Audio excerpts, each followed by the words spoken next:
திண்டுக்கல் பேருந்து நிலையத்திலிருந்து வெளியே வந்த அரசு பேருந்து ஓட்டுநரின் கட்டுப்பாட்டை இழந்து பேருந்து நிலையத்திற்கு எதிரில் இருந்த கடைக்குள் புகுந்ததால் பெரும் பரபரப்பு ஏற்பட்டது. அதன் விவரங்களை வழங்குவதற்காக நமது செய்தியாளர் பழனி முத்துக்குமார் இணைந்திருக்கிறார். அவரிடம் கேட்கலாம். வணக்கம் பழனி முத்துக்குமார், விவரங்கள்.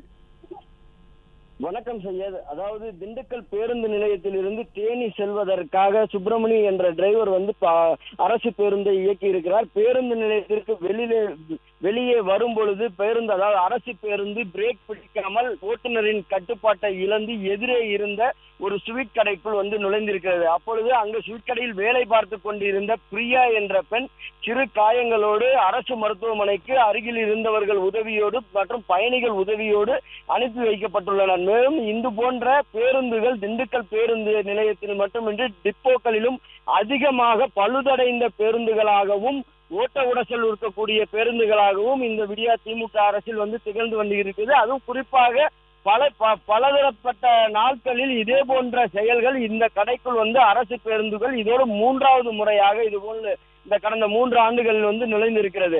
இந்த பேருந்தை இயக்குவதற்கு முன்பே அங்கு இருக்கக்கூடிய அந்த ஓட்டுநர் மற்றும் பலர் இந்த பேருந்தை இயக்குவதற்கு மறுப்பு தெரிவித்திருக்கின்றனர். இருந்த போதிலும் பேருந்தை மாற்றாமல் அதே பேருந்தை பழுதடைந்த நிலையிலேயே பயணிகளை பயணம் செய்யும் அளவிற்கு இந்த அரசானது தூண்டி இருக்கிறது. இதன் காரணமாக இன்று அந்த பேருந்து தேனிக்கு செல்வதற்காக நடத்துனர் எடுத்த பொழுது அந்த பேருந்து நிலையத்திற்கு வெளியே எதிரே இருந்த ஸ்வீட் கடைக்குள் புகுந்தது. முன்புறமாக இருசக்கர வாகனங்கள் நிறுத்தி வைக்கப்பட்டிருந்த நிலையில் அந்த வாகனத்தையும் சேர்த்து அடித்து கொண்டு பேருந்து அந்த கடைக்குள் நுழைந்திருக்கிறது.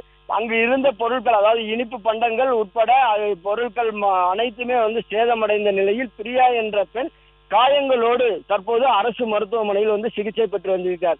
உடனடியாக இது தகவல் தெரிந்து காவல்துறை மற்றும் போக்குவரத்து துறை பொதுமக்கள் உதவியோடு அந்த பேருந்தை வெளியே எடுத்து பேருந்து நிலையத்திற்கு உள்ளேயே தற்போது அது நிறுத்தி வைக்கப்பட்டிருக்கிறது. இது போன்ற பேருந்துகள் இந்த அரசு உடனடியாக மாற்றவில்லை என்றால் பொதுமக்களின் உயிருக்கும் பேருந்து பயணிகளின் உயிருக்கும் உலை வைக்கக்கூடிய பேருந்துகளாகவே அமையும் என்பது இந்த பேருந்தில் பயணம் செய்த மற்றும் பொதுமக்களின் ஒரு கோரிக்கையாக இருக்கிறது. உயிர் மீது பொதுமக்கள் மீது அக்கறை இருக்கக்கூடிய வகையில் நடப்பதாக இந்த விடியா அரசு ஒரு போலி மாயையை உடனடியாக களைந்தெறிய வேண்டும் என்பதே மக்களின் கோரிக்கையாக இருக்கிறது. சையத்,